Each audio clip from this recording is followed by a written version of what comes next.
Teslino otkriće principa stvaranja obrtnog magnetnog polja na izmeničnim strujama dalo je osnov za elegantno i jednostavno rešenje svih problema koji su mučili elektroenergetiku u pionirskom periodu razvoja. Tesla je pre svega rešio problem motora na izmenične struje.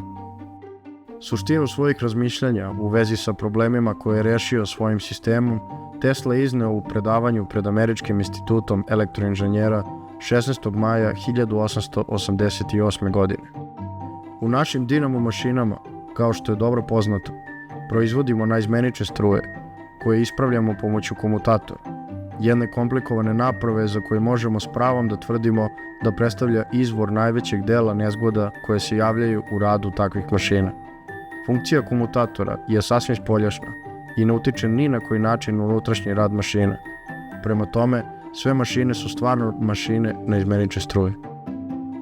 Svoj asinhroni motor i polifazni sistem Tesla je u svim pojedinostima razradio i u Americi zaštitio 36 patenata prijavljenih u periodu između 12. oktobra 1887.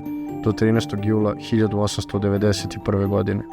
Između brojnih otkrića vezanih za rad motora treba izdvojiti dva.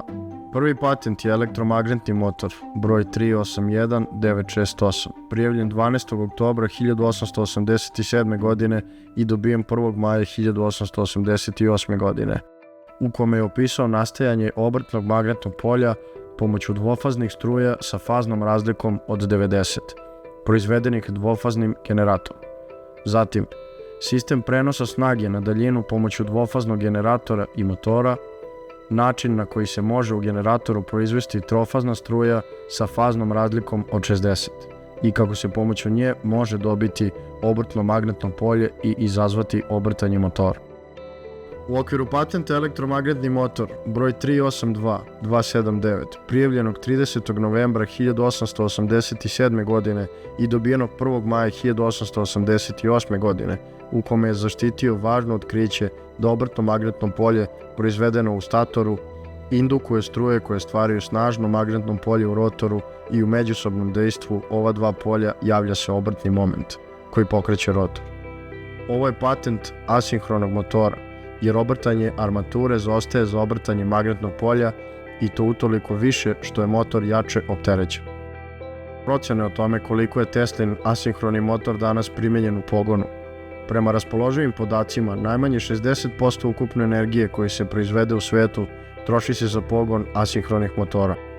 Asinhroni motor još se naziva i tegleći konj industrije, jer se koristi kao pogonski u fabrikama, rudnicima, elektranama, odnosno industriji. Dobar deo motora koji se koristi u domaćinstvima takođe su asinhroni motori. Oni se koriste u mašinama za pranje veša, za pogon ventilatora, za pogon pumpi, za centralno grejanje, za pokretanje kosačica za travu itd.